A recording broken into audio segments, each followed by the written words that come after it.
Hello, ladies and gentlemen, and welcome back to the Two Average Brown Bros podcast. I'm your host, Prashank. And I'm your host, Andres. Today is May 31st, 2021. Andres, how's it going, man? It's going pretty good, man. I cannot wrap around my head that it's already May 31st. It's the end of the month. We're almost halfway through the year. What is this? Yeah, it seemed like just yesterday we were forming ideas on starting a podcast, and here we are, 3 months later almost, and summer's finally here, enjoying the nice weather, and looking forward to the next couple of months to have beautiful barbecues, patio weather, and whatever else you can think of. I know, right? I'm so ready for patio season. And, yesterday over here, we went through our step one for our reopening after vaccination. So, starting to look a little bit more promising of what we're able to do over here in the province, which is lovely.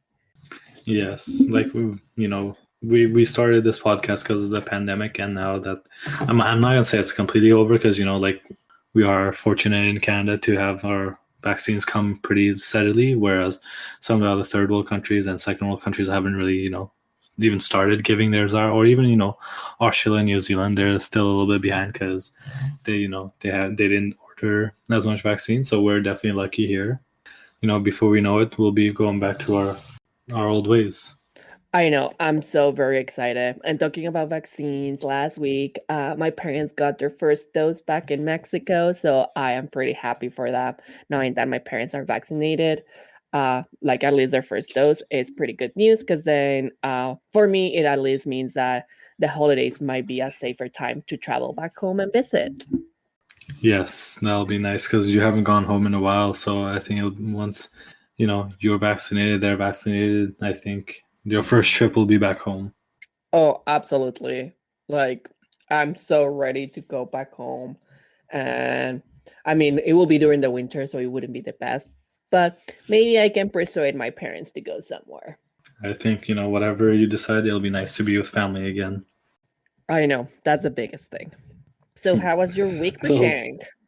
it was good. I had a bit of field work, so a busy week. I had last week, I think I said that I was going camping. So I went camping with my family. We went to Narrow Hills Provincial Park in northern Saskatchewan. It was one of the places that I've gone camping where I had no signals. It was really nice. I just got to disconnect, and we got to do lots of activities. The weather was actually really nice. I know in Regina it rained a lot, but up there, the first night when we got there was around 7. It was a little bit chilly, but set up the tent, and then the next 2 days it was a lot of fun. The weather was really nice. We played spike ball, we went hiking, we did stand up paddle boarding. It was just a really fun time. It was really nice to just get out of the city, get out of the house, and do something. So yeah, that's what I did last week. How about you, Andreas? What did I do last week? I think last week everything is like it's a mush in my head. I'm like I don't even know what time it is or what day it is anymore. That's how my brain is operating at the time. But it was a pretty chill week, the routine, gym, work, meal prepping, all of that fun stuff. Enjoying the weather. It's been pretty nice. But other than that, nothing else, nothing much more interesting other than there's nothing. It's just a very regular week. That's just the story of our lives for the last year almost. I know, I know. So so what's one thing that you learned this past week? This past week, something that I learned, I'm still pretty looking into what the next election back home will look like, and just um trying to inform friends, family, people that I may know, and just having those conversations of what it is like, what the political scenario and the reality that we have back home.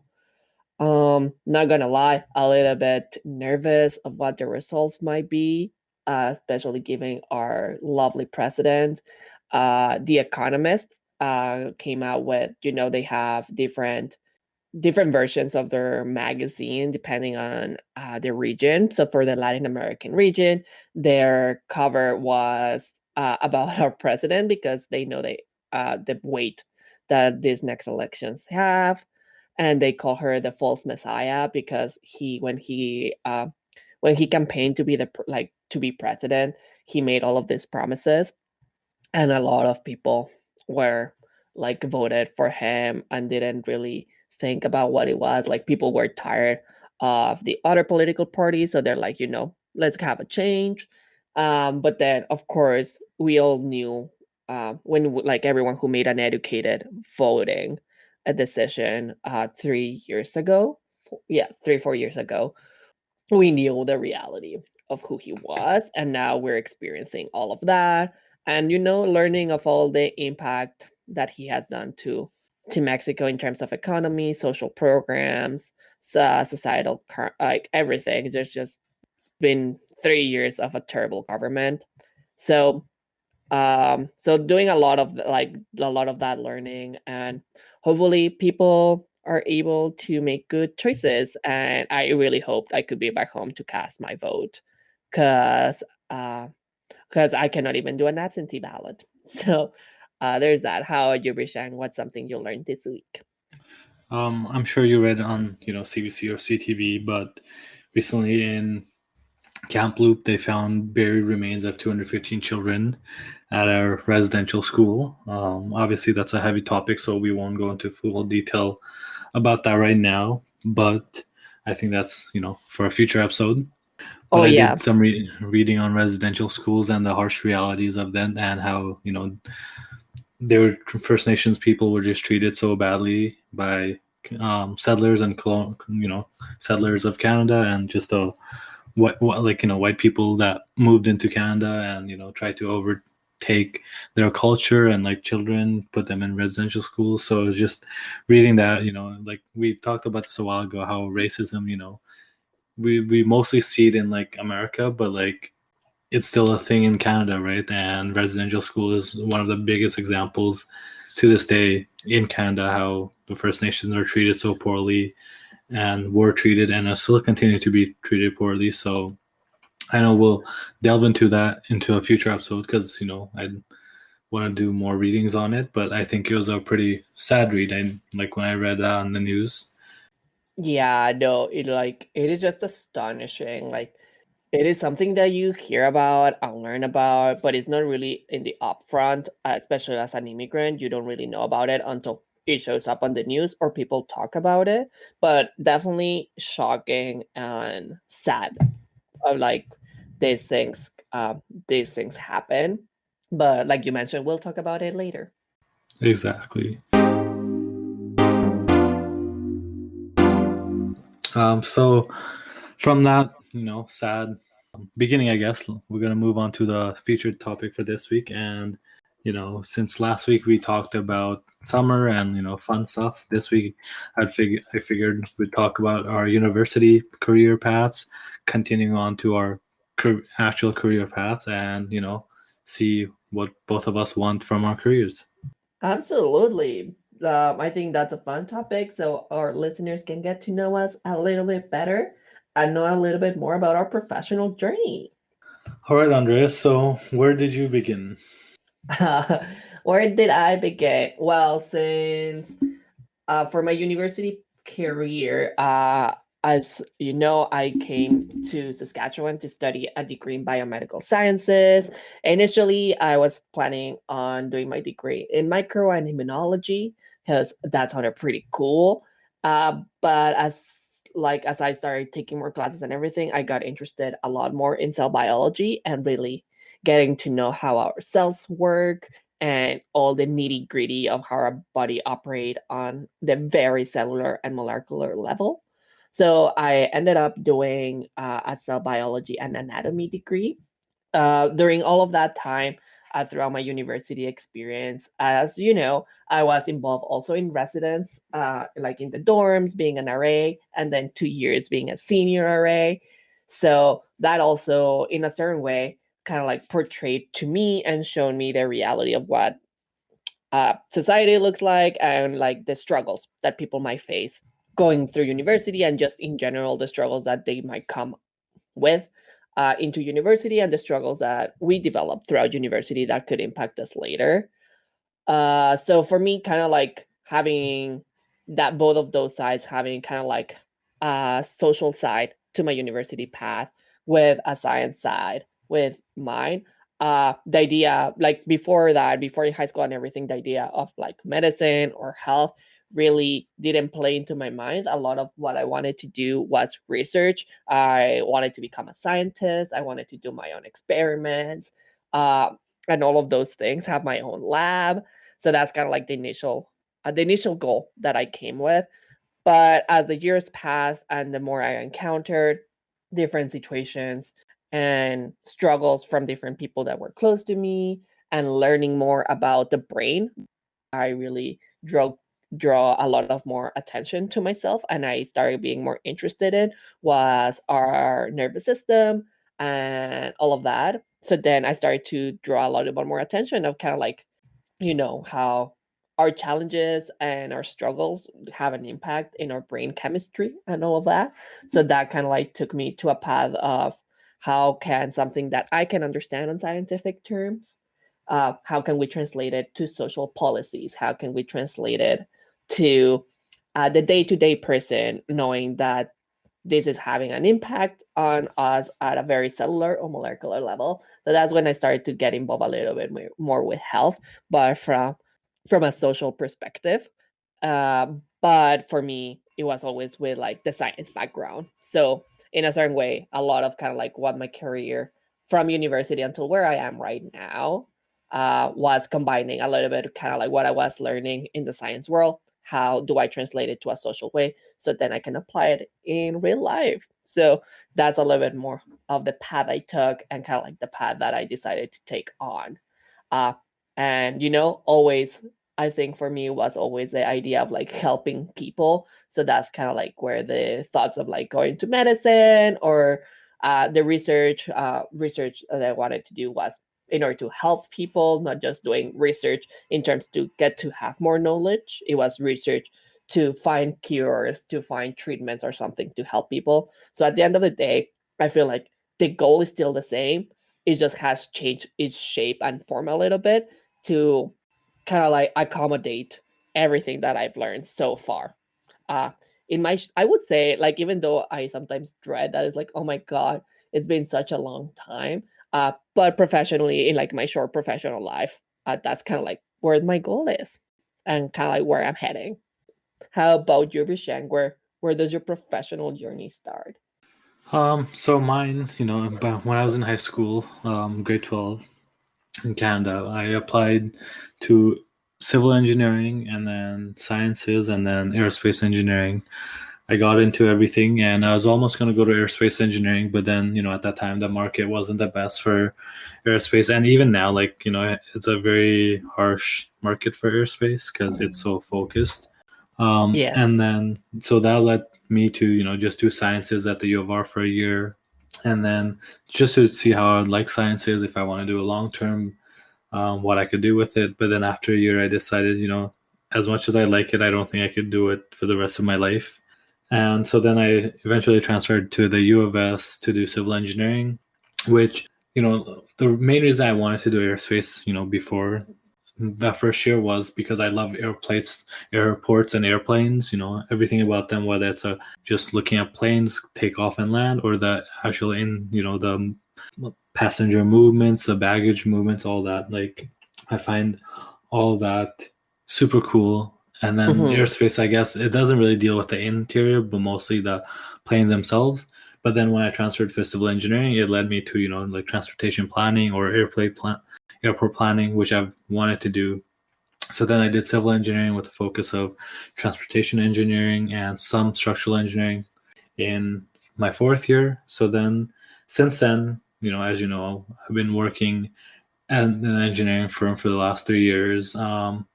I think at the end of the day, it's really cool, and like some of the things that you learn about, and whether it's in university or at work, it's really cool. I definitely have learned more And I think this goes with you too, and with everyone, you learn a lot more when you work rather than school.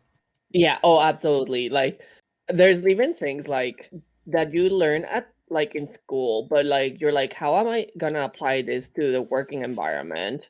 And then you go into the world and then you find a way to apply those things, or the knowledge that you have, like the way that you're able to translate it or to apply it to different situations. It's just honestly, it is quite amazing once you start like doing a little bit of that. But definitely, I've learned a lot. Like, not saying that I didn't learn from my degree. There's tons of things that I learned from my degree. Just the amount of things that now are applicable to what I want to do in the long run. A lot of it I've learned from experiential learning, and that's kind of like another thing that um, that I think also comes with going to university is that experiential learning, and when you start your career, which is like it's also as valuable as like your parchment with the degree that it took you a long time to get. Exactly, and that's where I wish like university had more like I know we have labs and all that, but like labs are only once a week, whereas courses are every day. Like I know you had to learn the theory behind all like the practical stuff, but I wish there was more practical stuff because like I said, I learned way more at work than I did at school. And even within school, I learned way more in the labs or the discussion groups because I'm definitely a visual learner. I'm definitely like, hands-on learner where if I'm doing something myself, I retain it way more than I would just like reading a textbook or like listening to the professors talk and talk at 8:30 Monday mornings. Nobody likes those 8:30 lectures for sure. Yeah, so I think I mean like obviously universities have been going on for ages and they know what they're doing obviously because that's how they produce workers into the workforce. But I think having more practical stuff will definitely help all around because a lot of people definitely learn more. And I think maybe that's just how we're supposed to learn. Like because like even take some of the software that I've learned in from work. In school you just don't have the time. I think that's what it is because you have 4 months and you have to divide the 4 months in like 5, 6, 7 classes and you're trying to multitask all at the same time, which that's just how it is. But I think it would be beneficial if it was, I don't want to say longer because 4 years of university is plenty enough of time and money. But Yes.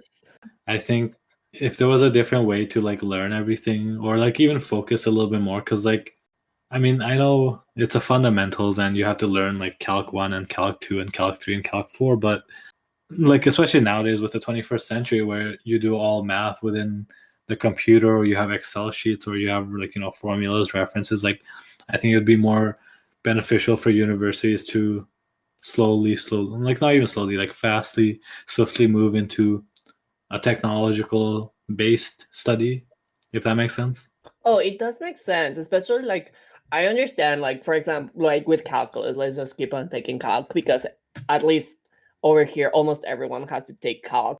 I have a friend that has a bachelor's in fine arts, and even her, she had to take calc as a requirement from uni. But I do agree, like I understand, like with calculus, it's like for me, what it gave me was sometimes do you use it in the science world, but what it gave me was kind of like that problem solving, that kind of like the different routes that you can go about solving a problem. But if your degree is very heavy on math, a lot of that math you're not going to be doing it on a like you're not going to be doing it by hand anymore. A lot of it you have your automated softwares, or you learn how to program in order to make your life a lot simpler, because that's what technology has given us, is making some of those complicated things a lot simpler.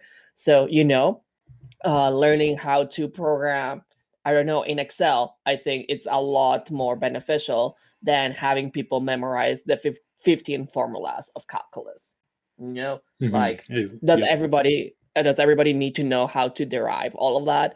Probably not. But will it be more beneficial to people to know how to apply um, formatting and programming in Excel? Probably yes. So there's like some of those difference, but I do agree. Like, I guess it depends on the degree and the structure and the university how things are going through. But I did learn a lot from my labs. I like getting involved. So I was involved in the lab since my second year. Since then, every summer I worked in a lab. So a lot of the knowledge, a lot of the problem solving, a lot of things that I gained from my degree, I actually gained them out of like the formal, not, I wouldn't say formal, but out of like the structure and the curriculum I had for my specific degree. I learned them because I reached out to a prof. I mean, like, hey, I'm interested in working with you.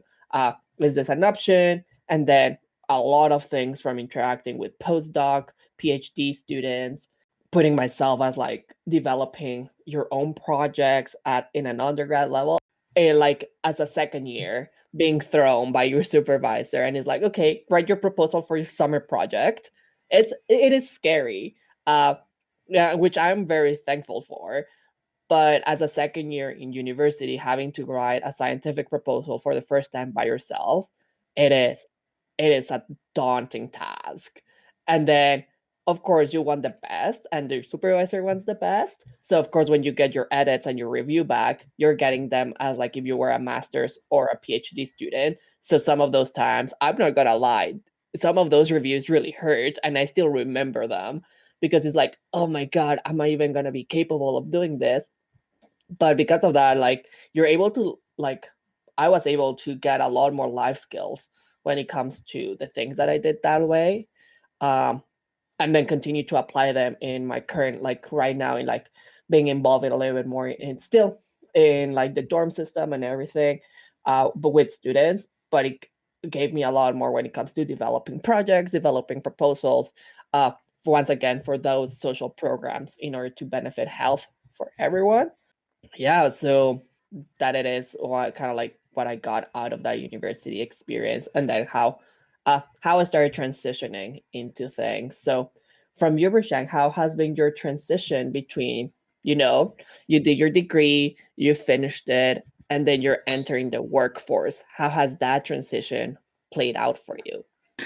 For me, for the most part, I think, like, I mentioned, most of the things that I have learned, it's mostly from the work because work is way more practical than school. But at the same time, there are lots of things like principles that have translated from learning, the theory behind it in school and with like a professor talking every day for 5 days.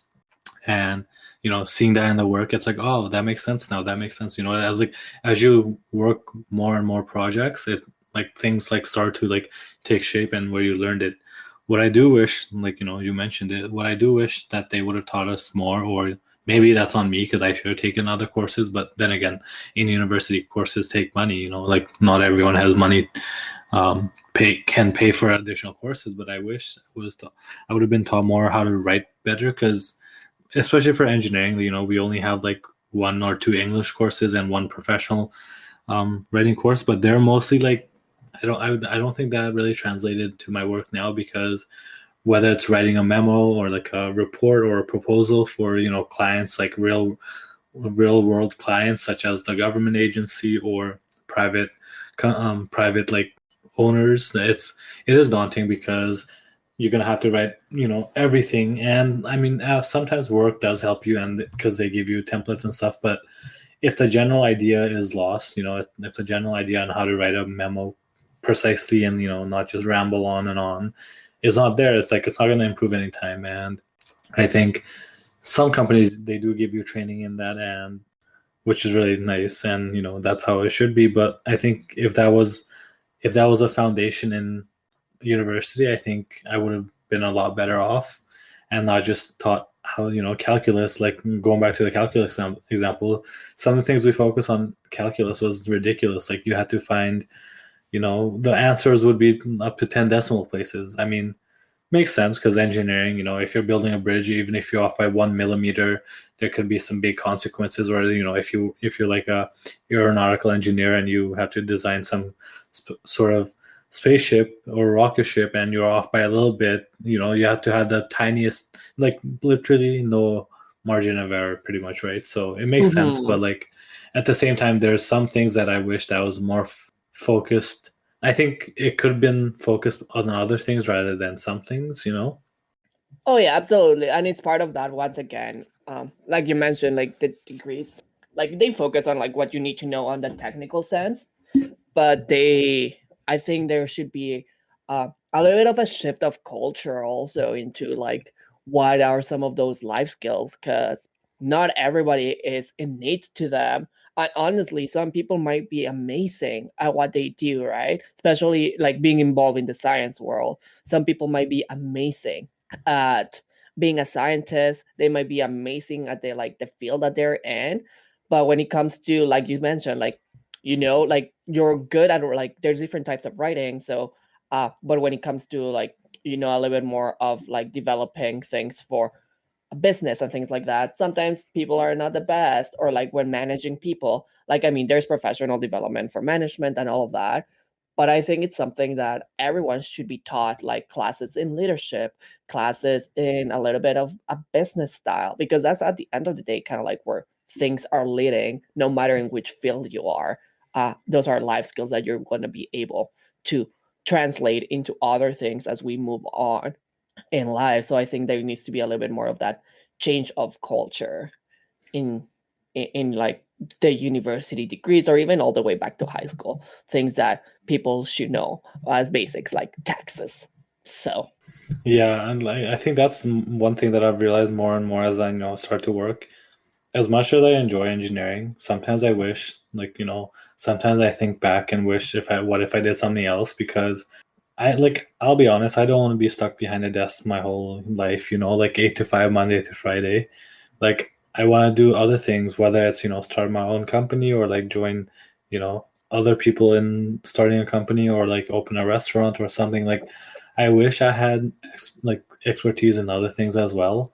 I mean, I know I can go back to school now and teach my, but like I said, that's just so much time and just money. Like university is not cheap, like going to university is one of the more expensive costs that in your life. Like if you choose to do it, it definitely is one of the more expensive things. And like say now, if I want to switch from engineering to like IT, there are some things that can translate, but like at the end of the day, the jobs and companies are going to look for that degree. And if you have a civil engineering degree, but you have never taken a coding class or you've only taken one, like they're not obviously going to hire you, right? Because there's better people out there. So I mean, and the other thing is, yeah, there's lots of like free courses or diplomas that you can do online, but it's like as nice as they are, and I have taken a couple, like not diplomas, but like I've done a couple online courses, whether it's to the free like soft like MIT, I think, or Harvard.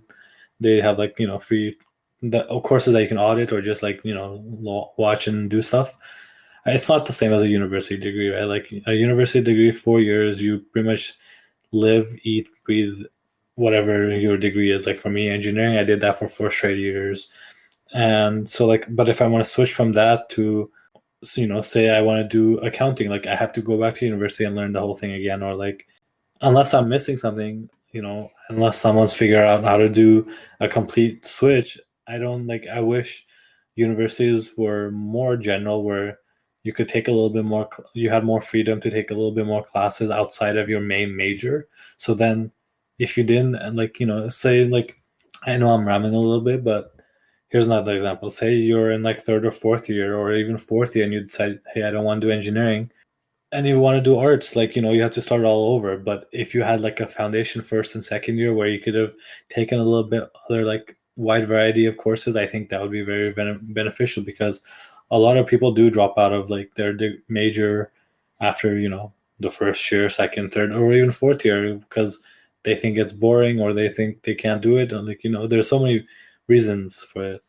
oh yeah, absolutely, I do agree. Like there must be a little bit more of like that universal holistic learning, um which I mean also like we can get into that conversation a lot later into what the education system is, because I think that's something that does come from even before university, is that holistic approach to education, which just shortly I had the way the education system works back in Mexico. I had a holistic approach, which is kind of like, for me, I know I wanted to do something scientific. I know I wanted to do something involved with science. And slowly I started to develop based on like life experiences. I wanted to do something social. So kind of like always being taught in a holistic way gives you a little bit more of that. You kind of like know how to, what your focus is going to look like. And for me, like that allowed me to adapt as like experiences kept on coming through my life, and now decided that, you know what, I think the idea of helping others, the idea of still having a science background, so it's not like I entirely can do a social thing. My brain operates in a very very analytical and very procedural way. So I still want that science background, but I also wanted to do something social that could like actually like I want to see in a certain way. Sounds very cliche, but I still want to see that change. Like I still want to see that impact that I am able to make. So that's kind of like what now has been driving me to what my career is in the like coming to and what I want to do further. But with that, once again, it's, you know, you need more education. Like a lot of people are like, oh, once you're done university, you're done. I'm here to tell you it's not done. You keep on learning, you keep educating yourself if you want to keep on moving with your career.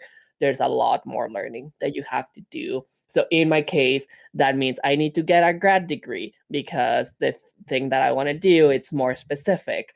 And in order to learn more about public health, you have to go and get your master's degree on that, because there are very specific things that you need to learn, uh, that there's not in a certain way, because public health, anyone like you can have very different backgrounds. You can have a social work background, a sociology, a biomedical background. There's so many things that you can have, so that it cannot really just be an undergrad degree. So no, here comes more debt, here comes another degree, more time in school. But sometimes those are the things that you have, the punches and everything you have to come across in, like if you really want to do something.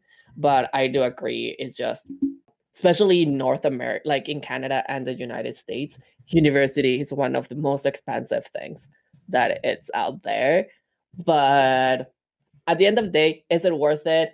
It really depends on what you want to do with your life.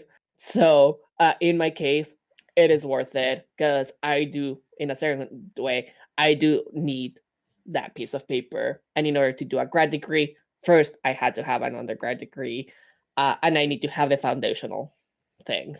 So yeah, so you know, we I think that's something that I've learned so far, is that if you want to keep on moving and keep on working on your career, learning and educating yourself, it's always going to be there. Like it's not that you're done and that's it, you don't have to do anything like school related in a way.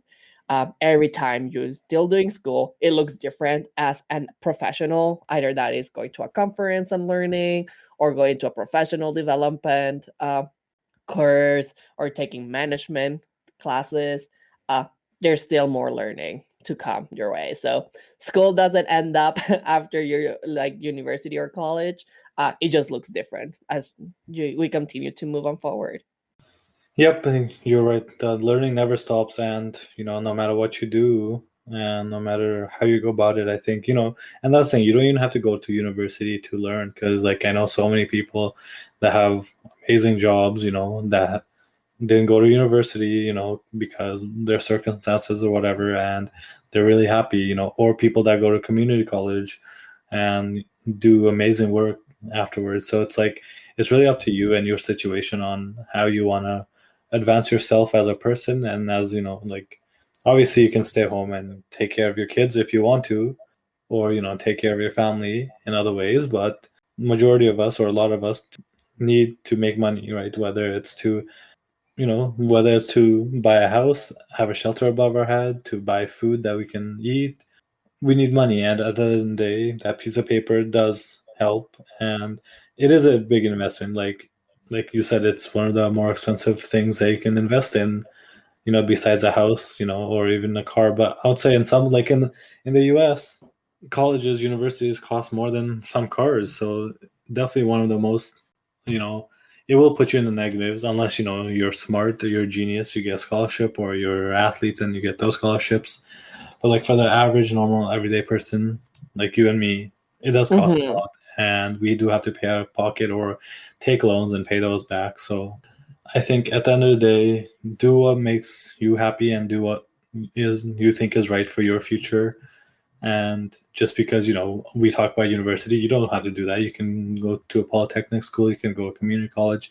You don't even have to go to school. You can go join the army or navy of your country, and they, like, I know some people who've gone to the army and they have more education, they have more learning, they've learned skills than me and you.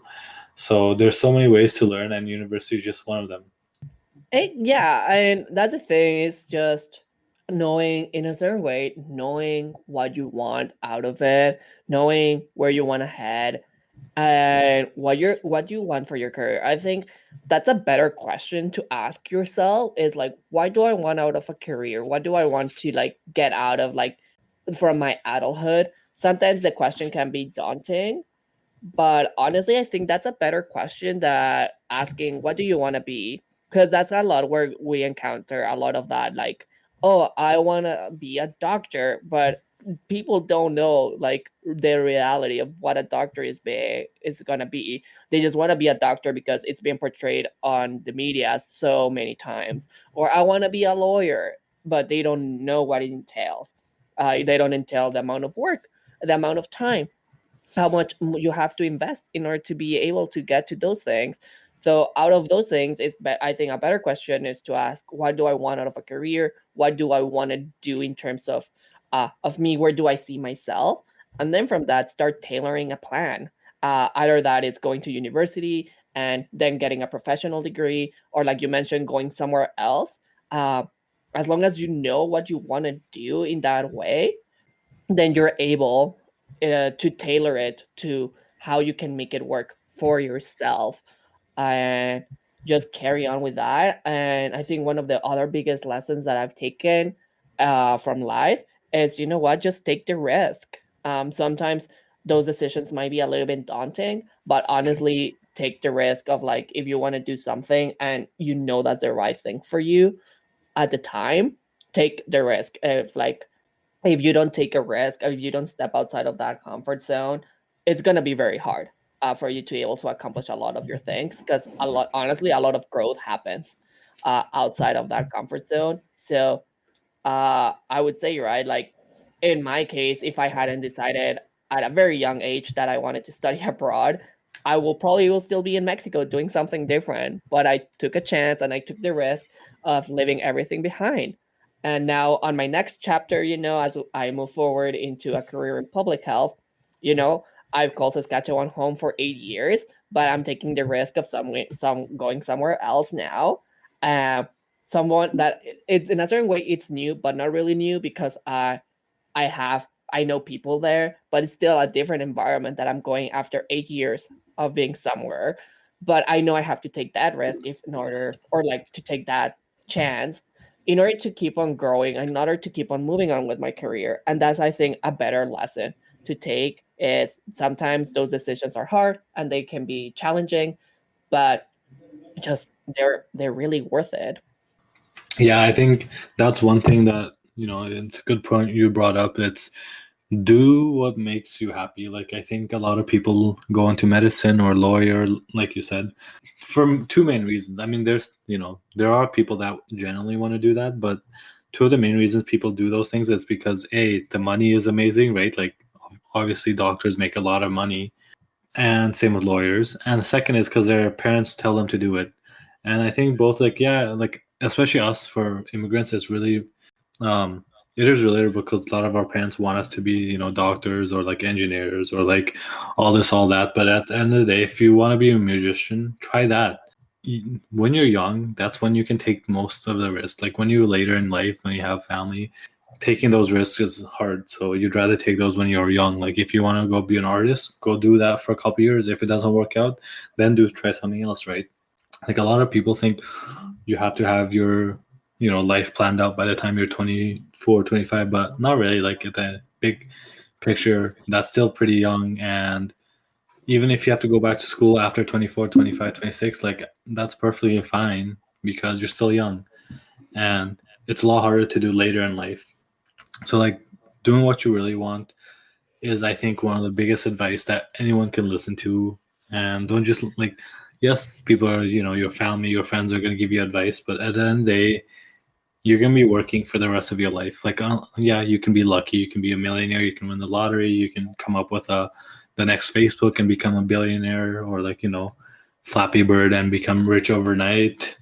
But at the end of the day, I think most of us, majority of us, are going to be working behind the desk Monday through Friday, 8 to 5, every week for the rest of their lives, pretty much, right? Until 65, 70, whenever you feel retiring. So, and with that in mind, you really have to like what you do, or else you're going to be like, you won't like waking up in the mornings. Like, if you're going to a job that you don't like, what's the point of, like even trying to do all that? So it's like, but if you like it, you're gonna get up with, obviously there's still gonna be bad days and jobs you like, but in the end of the day, if you have a passion in something, I think that's a lot better to follow. And sometimes it is hard, right? Like a lot of like projects and passion, it takes time and money, but at the end of the day, you have to ask yourself, is your passion, if you're really passionate about something and the cost is, still expensive, is it worth it to do that instead of going to university and paying like, twice, three times as much? Like for example, say I wanted to be a famous YouTuber, and obviously, a lot of people try that, but if you really want to follow that and you invested in a proper, mic, a video camera, good computer to edit everything, and you tried it for a year or two, I don't see any harm in doing that, because if it's you're still learning when you try to do that. If you're serious about it and you learn video editing and stuff, you can still put that on your resume, right? Like that. So you're at the end of the day, you're still learning, and if it works out, hey, that's amazing. If it doesn't, then maybe look for something else. But like, don't give up on your passion, because at the end of the day, lots of YouTubers, lots of these famous people, they didn't get famous overnight. Obviously there's still some things, but that's like the 1% or less than 1%. Like, people work, hard. Like one of my good friends, you probably know him, his name is Tesher. Him and I used to dance for in Mosaic in Regina, and ever since I've moved to Canada, I've known him, and he's big into making music and creating remixes. And this was back in 2009, 10 when I first started coming. He's been doing this, and he's been grinding away at that. That's not his main thing. He did school and other things, but he's went he did that when he could, and then now he's grown it to such an amazing place where he literally went viral on TikTok and YouTube, and literally like last week he did a him and Jason Derulo actually did like a feature together in his new song, which is amazing. Like, if you haven't heard it, it's on Spotify, it's on YouTube. Like, go listen to it. But like, that's just an example where it like really struck to me, because I actually messaged him last week saying, like, if manifesting your dreams was in a dictionary, like, he would be an example that I would use, because ever since I've known him, he's been wanting to do music, with whether it's with famous people himself, and seeing him and Jason Derulo in the same, room making music together, like, that's huge, right? So like, and it does take time, whether it's you want to be an engineer, doctor, or a YouTuber, everything takes time, everything takes money. So just work at it and follow your passion. I could not have said it better. I think at the end of the day, like you said it, follow your passion, and know that it's gonna take hard work to really do it. But I think that what it is, passion and hard work will really at the end of the day, it will pay off, and that it's okay to not know what you want to do while you're like still in high school or like in your early 20s. I think we can talk a lot more in another episode about like the generational change that we're experiencing, because it is a thing. But you know what? If you're in your mid 20s and you just figure out what you want to do, it is completely fine. Based on kind of like where are we now as a society and as a generation, it is completely fine to figure out what you want to do with your life halfway through your 20s or in your late 20s. It is fine as long as you figure out and you know that's what you want to do. But as long as you're doing with passion and you're putting the hard work into it, at the end of the day, it's really gonna be worth it.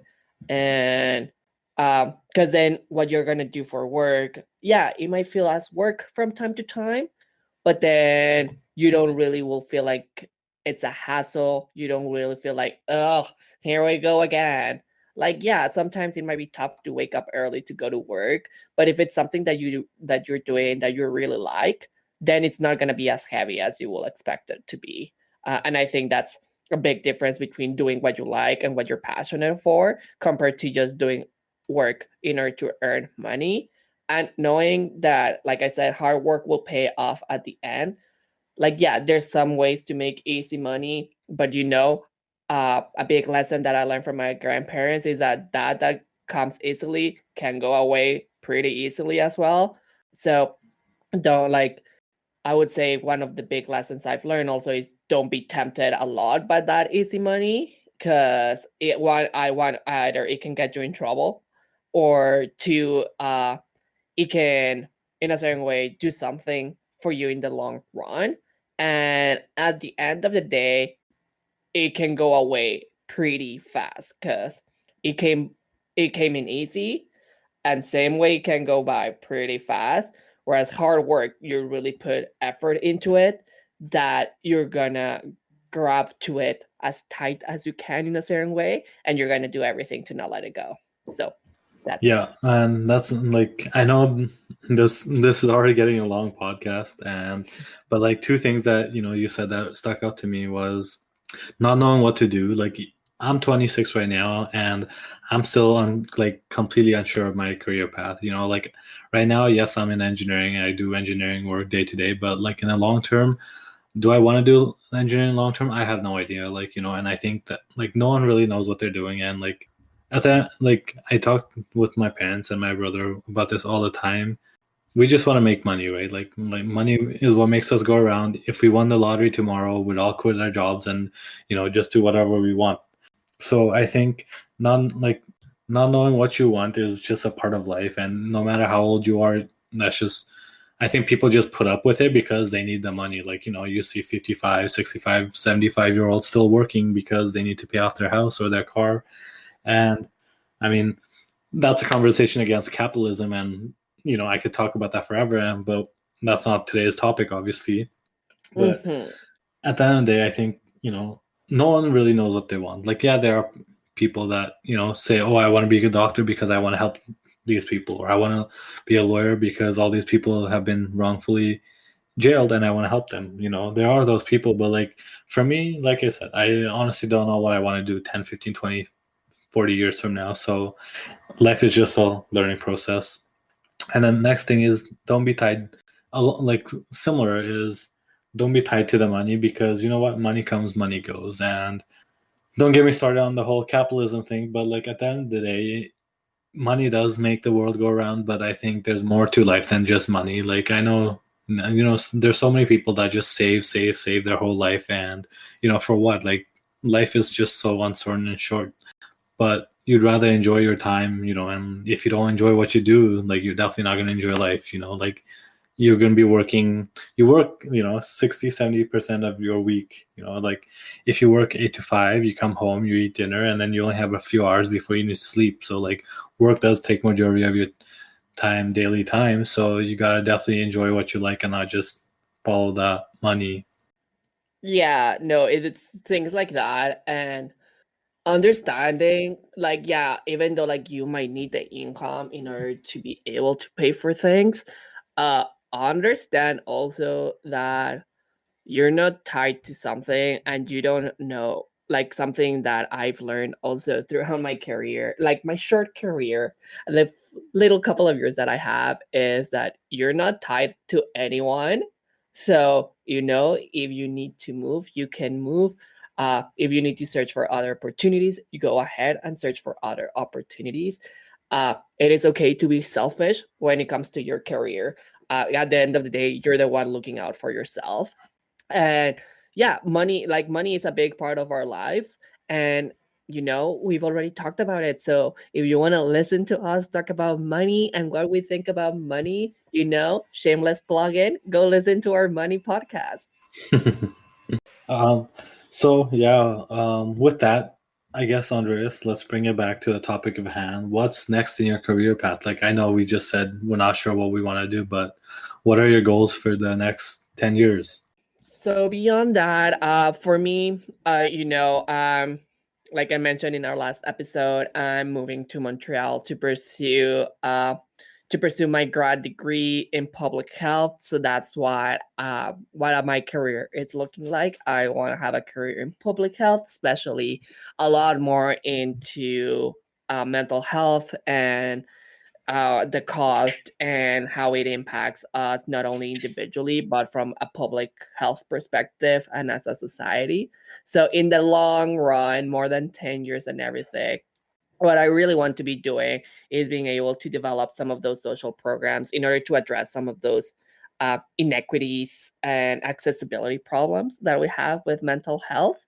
As you, especially as like someone that when we talk about the different things that you identify with, being a person of color, and then as well being a newcomer, an immigrant, someone that does not speak English as their first language, there's a lot of many things that really play into fact for that and really bring some of those issues to light from a very scientific point of view.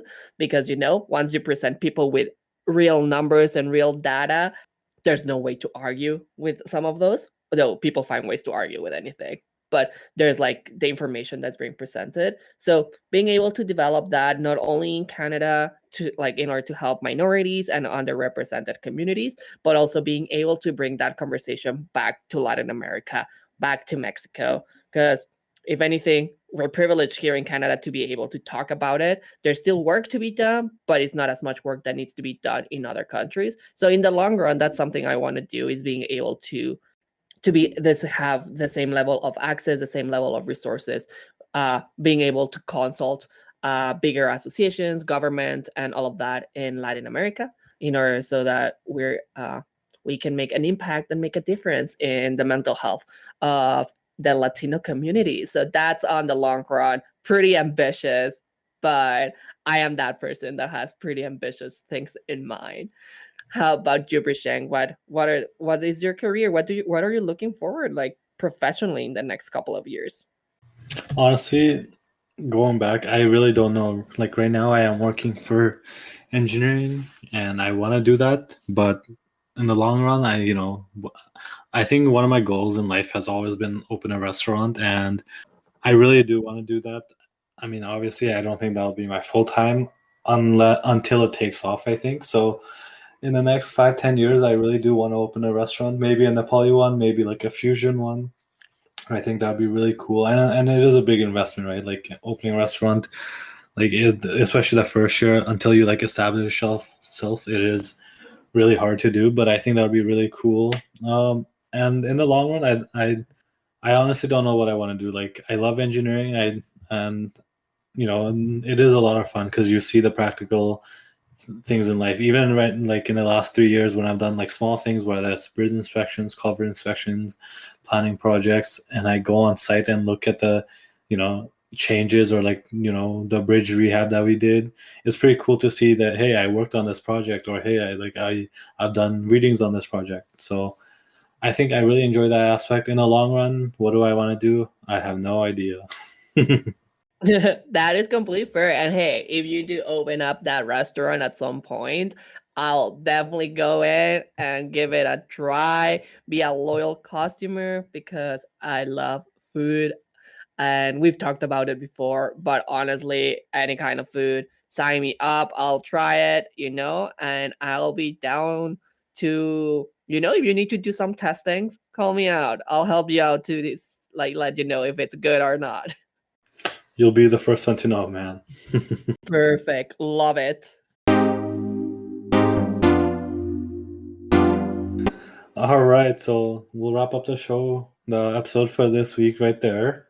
As always, if you want to reach out to us regarding any of the topics that we've talked about before or today's topic, career paths, just let us know, hit us, send us a message on our Instagram, Twitter.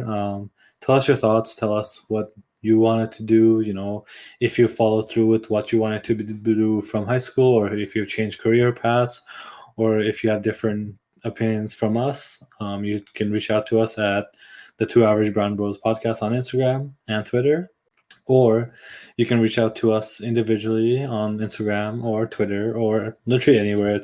Come on, we don't need to say this anymore, right? I know, right? You literally, Instagram is the best way to reach out at us. So, just follow us there, follow the podcast, and then you're able to also like give us a follow on our personal thing. And if you have anything to say, just shoot us a DM and we'll answer it. yeah, we might be busy at times, but we'll get to our DMs because we really appreciate that you guys are listening to us. Exactly. So thanks for listening again, and we'll catch you on the next episode. Absolutely. Will listen to us next Monday. If you want us to talk about anything about in that specific state, then let us know, and we'll definitely cover it. It can be fun, it can be more serious, or it can be our opinion in something political going on. Just let us know if you want a specific topic to be covered. But other than that, we'll catch you next Monday. Bye. See ya.